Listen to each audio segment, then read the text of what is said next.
SEC meetings in Destin getting underway. Should the SEC vote to go to a 9-conference slate in 2026? Time to get the squad together. You're talking ball with the SEC squad, sponsored by Game Time. From Alabama to Tennessee, from Georgia to Oklahoma, from Auburn to Texas, it's the local experts of the Locked On Podcast Network bringing you scoops, breakdowns, and the most comprehensive preview of the upcoming SEC weekend.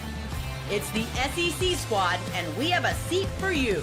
Hurt feelings and thin skin are prohibited. Squad up. You're part of the SEC squad. Hey, what's up, everybody? Welcome into the SEC squad. Sit back, grab your favorite beverage, and join us as we get you ready for another week of the SEC offseason. Today's episode is brought to you by FanDuel. Right now, new customers can get $200 in bonus bets when your first $5 bet wins. So welcome in our squad panel this week. We've got John Miller, host of Locked On Mizzou. We've got Jay Smith, host of Locked On Sooners. Chris Marler of Locked On Gamecocks joins us. I'm Chris Gordy from Locked On SEC. Gentlemen, welcome in. We are getting ever so closer to June, and that means ever so closer to the start of the college football season. How are you guys? Doing fantastic, Chris. We are inching ever so closer, and I cannot wait. Yeah, it's 100 days till it comes till the start of the season today. Is it 100 today? Well, that's for week 1, right? Week 0, right. We're now at 93 days. But I do agree with you because week 0 doesn't actually count. Yeah, there's no good game. I mean, it's is the Dublin game, and that's kind of it. Like, it's week 0 is a big fat dud. But nonetheless, here we are with the SEC. And guys, I posed the question. The SEC meetings are getting set to take place down in Destin, and one of the topics of debate is, will the SEC vote to go to a 9-game conference slate? And so I throw it out to you guys because the reports have come out that ESPN is willing to pay the money necessary to make it happen. So now it's on the conference. Where are you guys stand on this?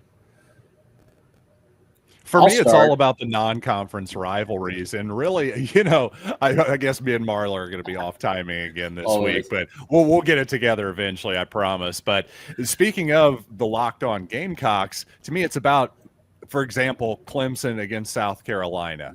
What is the status of those rivalries? Because to me, those are incredibly important annual rivalries. I don't think it's worth getting one extra SEC game if you're giving those up. But all things being equal, if we get to keep both, then yeah, give me that extra SEC game. That's just more entertaining football.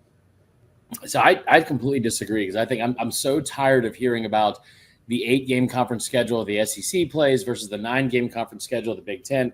And I will die on this hill. If you're going to sit here and tell me, well, we play 9 conference games, and one of those conference games is an 11 a.m. kickoff, a brunch time kickoff in front of 1,200 people at a high school stadium at Purdue or Northwestern, I don't care. Like the Mercer game that has somehow become like almost infamous with these SEC teams is become such a joke because the FCS versus that. When you're playing 8 games against what is arguably, I think there were 8 out of the top 10 teams last year at the end of the regular season for strength of schedule were from the SEC.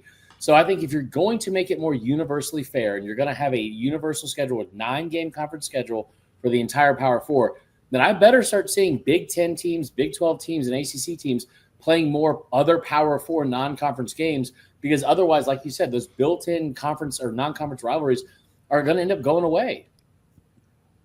The problem is that the Big Ten sees it similar to the way you do, that we play 9 games in conference, and our conference is really tough. It's, it's northern, it's old school football. We like to run the ball, and it's just physical, and it's all about the trenches, blah, blah, blah, blah, blah. When, to be truly honest, the biggest issue to me is the disadvantage of certain programs that unfortunately have rivals that are considered to be Power 4. Like South Carolina, you got Clemson every year. Clemson is actually really, really good. Missouri, it sounds like you and Kansas are starting to make that rivalry become more prominent. And Kansas has been on the rise. So you're going to have a consistent, bad, tough opponent every single year. Look at Florida. They got Florida State and Miami. And unfortunately, the U seems to be returning back to enough prominence to where they're a thorn in somebody's side. So to me, I like the idea of 9 games. But I think it'll be serve everybody better if every conference went to 8. You had 2 non-con games required be P4, and you build a relationship with other conferences. Either it's the ACC, and you have one of those games against the ACC versus the SEC, and the other one against the Big Ten and the SEC, something of that nature. Because you're gonna have to have a cupcake. The one thing that college football does not have that all the major sports have is preseasons. College basketball has preseason. They got preseason basketball tournaments where they go cook all these weak competitions. So in football, since you don't have a preseason, you kind of need the cupcake to get warmed up, get your body going, get those calluses built from all the hits you're going to take, because that gauntlet mid-season to the end is always tough. And it's better to have something in place to where you can at least get your team ramped. I would say also, just real quick on that too, is like I love that idea. And if it's about television ratings, listen, I fully understand Greg Sankey trying to put more money into the pockets of all the programs in this conference. And if you have 4 teams locked in, sure, then maybe it makes sense to do what everyone else is doing. But it makes zero sense to be the preeminent conference in the country for 2 decades and then have this much of an overreach and try to do something to appease other people when you have dominated with this specific like blueprint for 2 decades. And I think the other part too is if it's going to be for TV ratings, then fine. Do what they do in basketball when you have the Big Ten ACC Challenge or the SEC Big 12 Challenge, and do something like how great would the theater be for TV if it's like, early in the offseason and you find out, hey, we're gonna draw a lottery ball or something like that and figure out where you have to go. Bama's going to Colorado, Texas is going to Ohio State, Georgia Tech's going out to Oregon. Like I would watch that. So go ahead. Oh, no. I'm sorry. Continue. No, that's pretty much it. It makes no sense to me that like this is all coming and it's at the appeasement of other conferences they have been under the heel of the SEC for 2 decades. And all of a sudden, and listen, everyone else knows too, like the South Carolina Clemson thing is the best example, because it's like, sure, Ohio State, Michigan's a great way to close the year. But if Ohio State, just like they did last year, just like Indiana did last year, just like Nebraska did last year, if they're not playing another Power 4 non-conference opponent outside of their own conference games, then what's the point? Well, let me just add real quick, Jay, before you go. Michigan, I bring this up all the time. Michigan 2 years ago, remember they won the national championship? Their 3 non-conference games that year were East Carolina, UNLV, and Bowling Green. Didn't even try to test themselves. They didn't even play a ranked opponent until like week 11.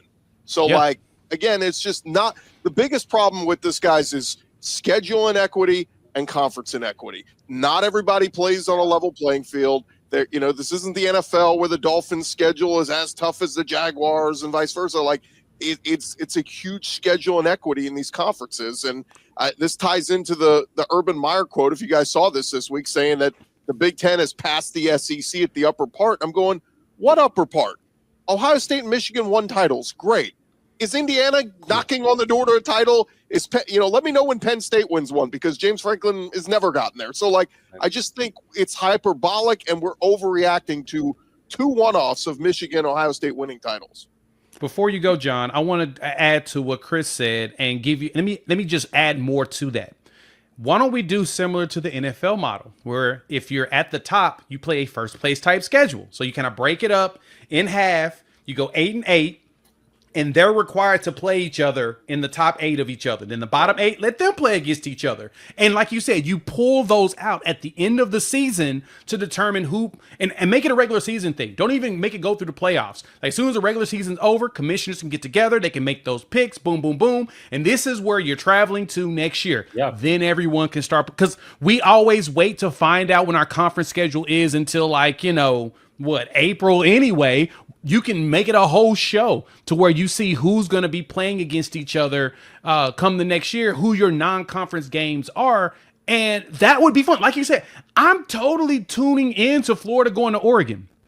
I will gladly watch Michigan go up against South Carolina. Why? Because I want to see some sort of crazy action there. So if you do it that way, that's probably the next step you can do, is go like the NFL model with your P4s and make them play each other on a regular basis. I think you guys make a lot of brilliant points, as per usual. I like the NFL scheduling idea, and really my preference here isn't really about fairness or any type of equity battle between the Big Ten and the SEC, for example. It's also about expansion, too. I think that's something else to point out here.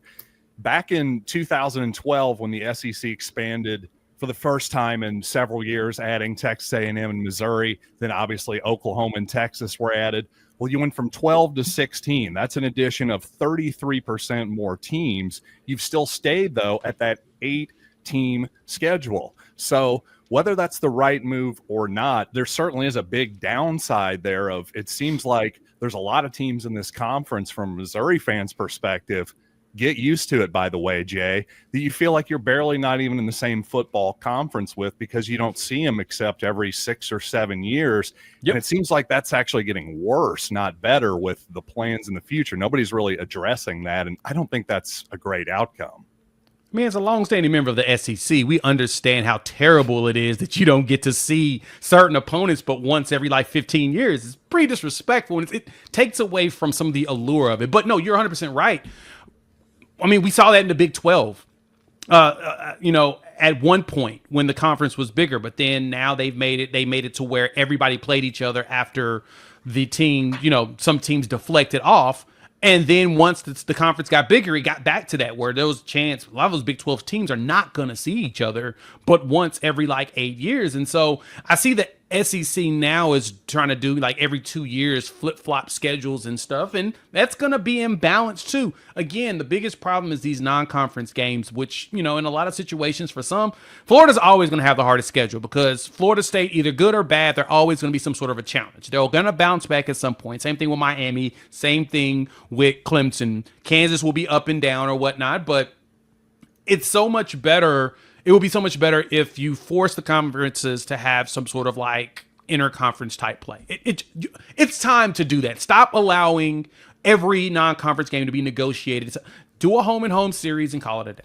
Well, let's pause it right there real quick, guys. I do think we will see, if we go to 9 games, I think we're going to say goodbye to Clemson, South Carolina. I think we're going to say goodbye to Kentucky, Louisville, because there's no reason for, Shane Beamer is going to go, why would I play that? It's right. Even harder on myself to get to 9-10 wins. When we return, more on this, more on the meetings in Destin, and pose the question, any other changes you think the conference should change or adopt? More ball squad talking after this. Hey, more with the SEC squad in just a second, but I want to remind you guys the NBA playoffs are in full swing, and every night we've got some highlight-worthy performances going on, some big shifts in momentum, some can't-miss moments. And look, whether it's game-winning shot or just a breakout player, an emerging MVP superstar, there's no better time to get in on that action, and you can do so with our friends over at FanDuel. FanDuel is going to make it easy for you guys to stay in the game before tip-off, live, in-game, whatever it is, from player props, performance trends, same-game parlays. You've got more ways than ever to play smart and win big. And, of course, we would tell you guys a lot of those college football lines are up there already for next season. Week 1, you want to get in on some of those early lines, they got it up there for you. LSU, Clemson, you can get in on that. You want to get in on any of those Week 1 games, they got them there for you. Alabama, Florida State, they got it for you there at FanDuel. And, of course, all the other prop bets and things like that available throughout the college football season as well, from the Heisman to championship odds, who's going to make the playoff, all that in addition to all the NBA action going on right now. And if you're new to FanDuel, it's a perfect time to sign up. Head to FanDuel.com. Place your first $5 bet. If it wins, you get $200 in bonus bets. Make every moment more with FanDuel, the official sports betting partner of the NBA. SEC squad rolling along here, and yeah, I spoke like Yoda there for a second. Guys, the SEC meetings in Destin, all the ADs or head coaches down there. I want to pose a question: any other changes you think that the conference should be discussing or adopting? And look, obviously the big rule that kind of came out last year on the fake penalty, or rather fake injury penalty that they're kind of adopting. Are there any other big pictures? If you had a voice in the room, is there anything you would bring up to the ADs and coaches about something you'd like to see changed? I'd say the kickoff. To me, the kickoff has just become the most utterly boring and inconsequential play in the sport, and it used to be one of the most exciting ones. I understand that there are obvious injury concerns here. Hey, let's address that. I'd just like there to be some type of special teams play that decides field position, and it's not just so automatic. And say what you will about what the NFL did last season. I don't think that's a perfect solution. I think it was at least slightly better than the, 80% touchback rate, I should say, that we saw at times. But that's just me. Yeah, I wouldn't mind going back to 2020, and I want a female kicker on every team, for one, because I want to see Clay Travis lose his mind. And then two, no, I'm kidding. I think but the one thing I would like to see more than anything, and this is going to shock you as a South Carolina fan and South Carolina podcast host, I would love for the first time in seemingly any sport, accountability or some sort of universal help and consistency with officiating. It is so ridiculous from week to week. Here's the thing. You have put so much money in, there's so much money to be made in this league. And the amount of money each school, each institution is not only making, but also spending. You are talking about millions and millions of dollars on top of the livelihood and job security of coaches, other assistant coaches and all these other people. There's so much impact that these games have now. There's no reason for us to not have professional referees where that is their entire job. They have a universal understanding of this is a foul, this is not, this is targeting, this is not.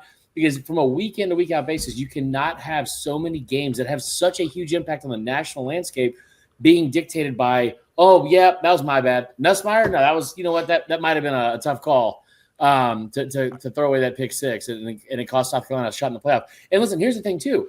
That's the main thing you say. There's the main thing you say to Greg Sankey is if you want to cry about not having a fourth team into the playoff last year, but you got no one to blame but yourself, because that wouldn't have happened if that South Carolina LSU outcome doesn't go that way. Can someone tell me, is the targeting rule in the room with us now? Because it really feels like there's no such thing as legitimately what target. We have no concept of what it actually is. And that's probably the thing that infuriates me the most, is because most of these calls are just random. They're not even human error calls, not even human judgment calls.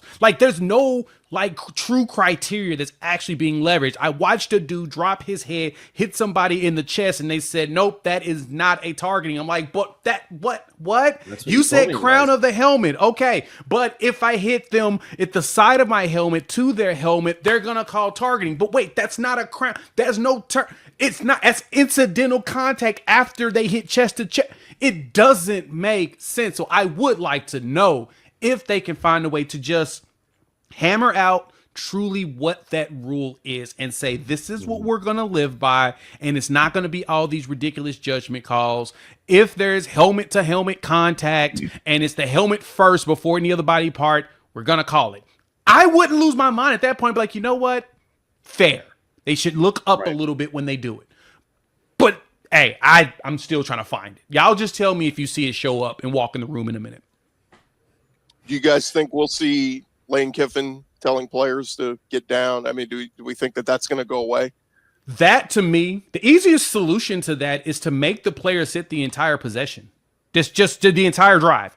If you are on a drive and a player falls, they're gone for the entire drive. Here's my problem with that, Jay. What if these games in September are 100 degrees outside? What if a player legitimately had a cramp? And I totally understand that. They're out for the entire drive. It just makes it the best defensive player for the entire drive because he got a cramp on the first play of the game. Yep. Hey, some collateral damage is going to happen.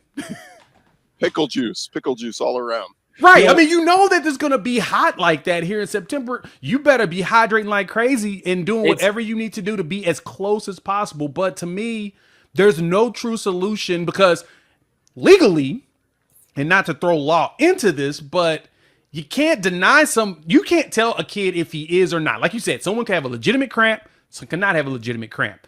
The easy thing is that if they do have that, let them sit for the drive. If they're cramping like that, they're going to cramp again in 3 plays.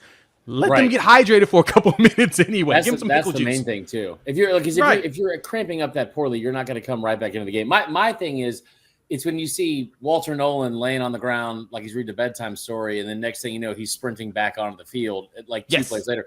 That part is where you have a problem. So I think they're going to find way. Listen, coaches have found ways to bend the rules for years, and Lane Kiffin is great at it. And I'm sure it's not just him. It's just they did it more than anyone else. I think you'll see some. I think at the very least, Gordy, you will see some very much less obvious things outside of go down, and then just somebody collapsing. Oh, there's gonna be a keyword, right? Because they said that we're gonna be watching this. Okay, bubble gum. Someone yells bubble gum, drop to the ground.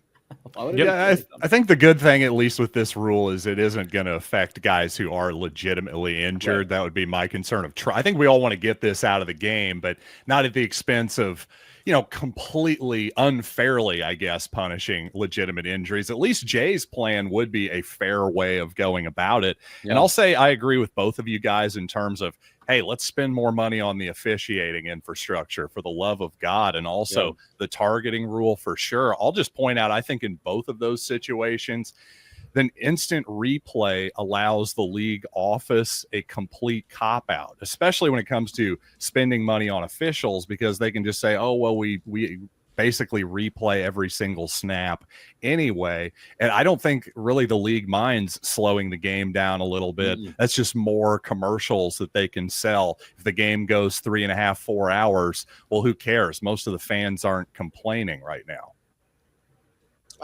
One other thing I'd like to add to that rule on the injuries, if you're right by your sideline and you're hurt, allow people to pull him the 3 feet out of bounds so they roll him out of bounds. Like, those are the ones that kill me. I'm like, he's right there. Just get him off the field. Let's continue the play. Let's go. Nothing makes me feel more like a boomer than yelling at my TV, roll his blank off the field. Like it's every game. We're getting older. Hey, look, I just want to see Shane Beamer and Brett Bielema yell at each other more. That's all I want. Cage match. Ooh, yeah. We all want that. All right. When we return, I got some SEC quick hitters for you guys. Is Hugh Freeze lowering the bar at Auburn? We'll talk about that next.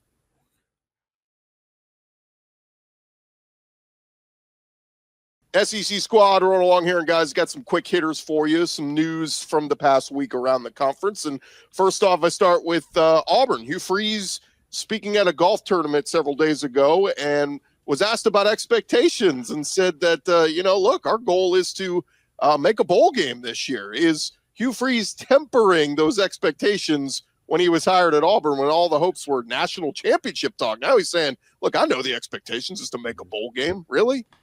Man, Hugh Freeze at a golf tournament? Man, blow me over with a feather. I'd say maybe he's lowering expectations to where he's realistically putting them right now, sadly, because maybe a little bit less golf and a little bit more recruiting and coaching, Hugh. That would be my piece of advice.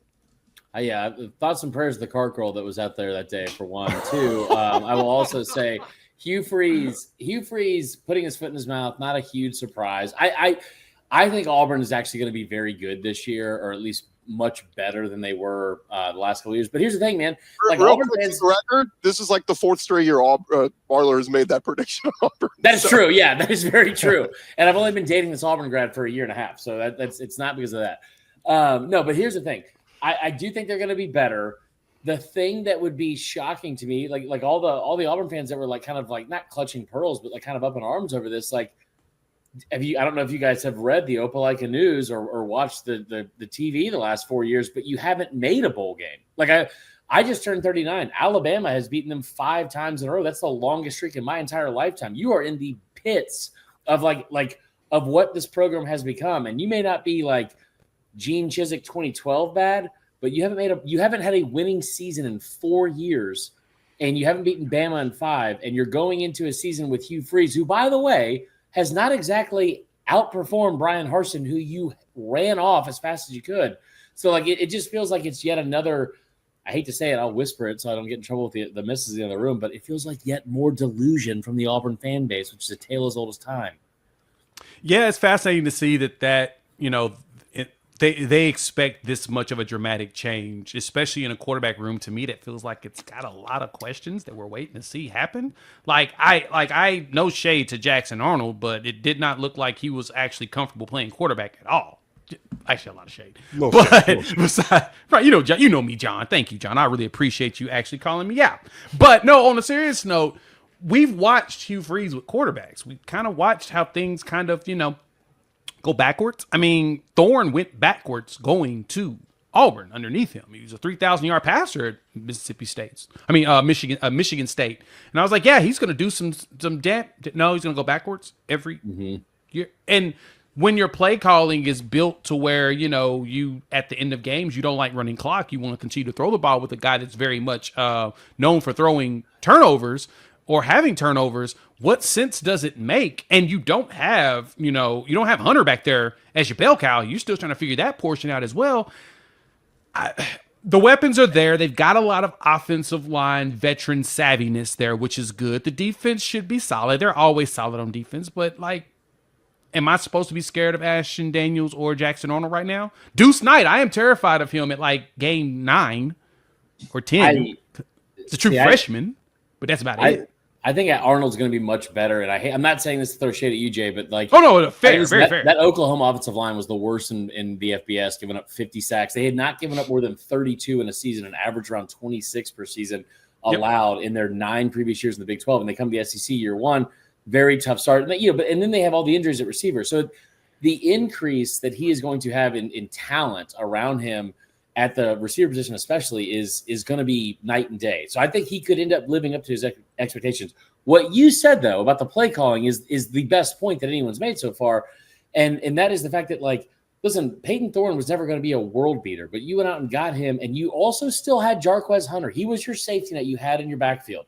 There were 2 times in 46 starts that Jarquez Hunter had more than 20 carries. In those 2 games, he averaged over 210 yards, had 4 touchdowns, and they won both games. He was phenomenal.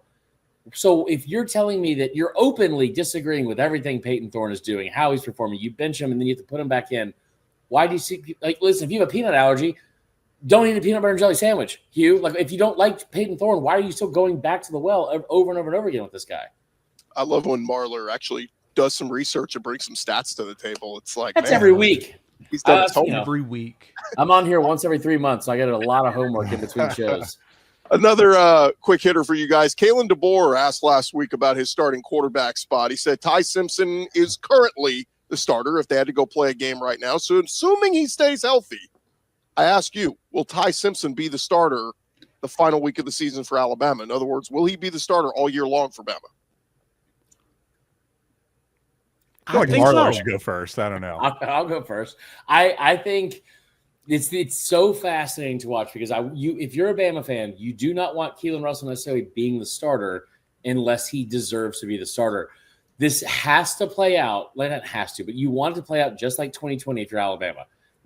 You want Mac Jones as your starter after several years on the bench and a couple of spot starts or whatever, and then Bryce Young coming in as at the time the highest ranked recruit in the history of the program, which now that's Keelan Russell. He's the highest ranked recruit in the history of the program. You want him to sit a year and hopefully stay and then develop and then next year be the guy. The terrifying, and I don't use that word lightly, terrifying part of that entire situation, if you're Alabama, in this day and age, the NIL era, giving a kid, which you would have to assume several $1 million and hoping he will sit for a year, be happy enough to stay, that's tough. That's a tough situation to be in. So you have to wonder if DeBoer makes the right decision and sticks with him if there's any unsettling going during that season if they lose a couple games. Yeah. I think that's such a great point. I really do, because in the past I would have my instincts were, it'll probably just be Ty Simpson, right? But boy, when you lay it out there like that, that's a really good point, Marler, because I think that does, especially considering Keelan DeBoer is under a relatively high amount of pressure for being a second-year coach. You want to keep that guy around. I think at the very least, Russell is going to see a series here or two, I would think. But I still think probably smart money is on Simpson maybe starting the last game of the season. But man, that's a really interesting situation, more so than I even realized until just now. Yeah, it is. It really is intriguing when you look at it that way. I'm kind of curious to what Russell's going to be down the line. Now, I can totally see him taking the job late in the season, but DeBoer kind of needs Simpson to be really good all year and try to push for a playoff berth, because we're talking Bama fans here. Sorry, 9 wins ain't enough. Anything under 11, that seat gonna get hot. To me, we're spending too much time talking about the quarterback. To me, it's can they get back to running the football? Jam Miller, Young, that's what they've got to have that complement. It was missing last year. The scary part too is that that offensive line, you look at it on paper, man, you had 4 and 5 stars everywhere. You got guys that have left Alabama that are now, I think you got 1 or 2, one's at Nebraska. Elijah Pritchett is gone. that are projected potentially in the first round. You just had, I'm drawing a blank on Tyler Booker, who was the left guard, who was a number 12 overall pick. You look at Caden Proctor, former 5-star, who's projected to go in the top 5 next year. Why were there so many issues? Why did you have so many issues running the football? And then you look at when it mattered most, Oklahoma could not run the football. Then you look at what they did against Tennessee. They threw the ball 49 times. When has that ever been a recipe for success with Jalen Milroe? So I think you're right. They have got to get back to running the football. The good news for Keelan DeBoer is that for the first time in his career, he is going to have an absolutely elite defense on the other side of the ball. So he is not going to have to put up 30 points a game to go get wins, even though last year he didn't have to do that either, and he still kind of failed to do it a couple times. Yeah, that's the funny part. Ryan Grubb being there is certainly going to help. We got a minute left in the show, guys. So I saw our buddy Corey Burton wants to jump in. This so guy. Corey, Hey, we got a minute left, so I'll give you the last 60 seconds to voice anything you want, from Hugh Freeze lowering the bar, Keelan DeBoer stumping for Ty Simpson, the SEC going to 9 games in the conference, possibly. The floor is yours. Hey, I love the 9-game schedule, man. If you want to be the best, you got to play the best, and it's all for the fans. I'm all for it. Keelan DeBoer lowering the bar for Ty Simpson. Is that what we're talking about here? Kind of combined them, but sure. Yeah. So all of that. I think Ty Simpson's going to be good. Ryan Grubb has got a good plan with them. I think he fits their scheme. And then what else? What was it? Hugh Freeze? Yeah. He said he's got to get to a bowl game, which that's lowering the bar. That wasn't the Hugh Freeze topic. Oh. No, it was. Yeah, It definitely was. Yeah. So all of that, and did you guys see the top 136 quarterbacks ESPN.com ranked? They did top 136. God. Who was one? Who was one? Arch. I think it. No, it wasn't Arch. How are you going to bring that up? You don't even know who was one. Because I focused on tier 3 because Diego Fabio was in tier 3. Y'all see that 4th Star Wars movie? I didn't, but I heard it was. No, here's the list. Here was number 1. Number 1 was Cade Klubnik. He is Checks the out. best quarterback in the country coming back, in my opinion. I hate to say that. Like, stats wise. Between him and Nussmeyer is one of those two. Yeah. I was going to say maybe Nussmeyer. Nuss, and They then put Mateer. Mateer in tier 1. Yeah, Wow. and Drew Aller I and see what you Lenore did there. Sellers. Those are the tier 1s. Color me. Sellers I'm in there. not buying the stock yet on Drew Aller. I need to see more. I'm not. You need to see more of him going into year 3 as a starter, doing the same crap he's done for 2 straight years. Also, dude, he was year 1. He was 27 touchdowns, 2 interceptions, and really, really good. Just not when it mattered most. And then last year he was fine for most of the year. But like this idea that Penn State is all of a sudden going to wake up and be pretty. Listen, I'm going to a wedding this weekend. I had 8 months to lose the weight, and I never did. I'm hoping tomorrow I wake up and I'm night and day different. But that's the same type of mentality people are having towards Drew Aller. And you hear how dumb it sounds when I say it? That's how dumb it sounds when you talk about Drew Aller. Wait, you can't just instantly lose weight overnight? Just say I look pretty, and that's it. Guys, just fishing for pretty. compliments here. What are we doing? What's the shot you can take? You can inject that now. You can Ozempic? one of those. Manjaro, something like that. I've just been getting Chick-fil-A biscuits in the morning, medium rare, so I can just Ninjago? kind of cut. Just you know what I mean? That's the best way. Yeah, medium rare chicken biscuits. All right, gents, it's been good. This has been an all-new edition of the SEC Squad. Thank you guys so much for making us your first listen. And, hey, we'll be covering your favorite SEC team all throughout the offseason as we get you ready for another SEC season. I'll have you covered with the entire conference every day with Locked On SEC, part of the Locked On Podcast Network, covering your team every day. We'll talk to you guys next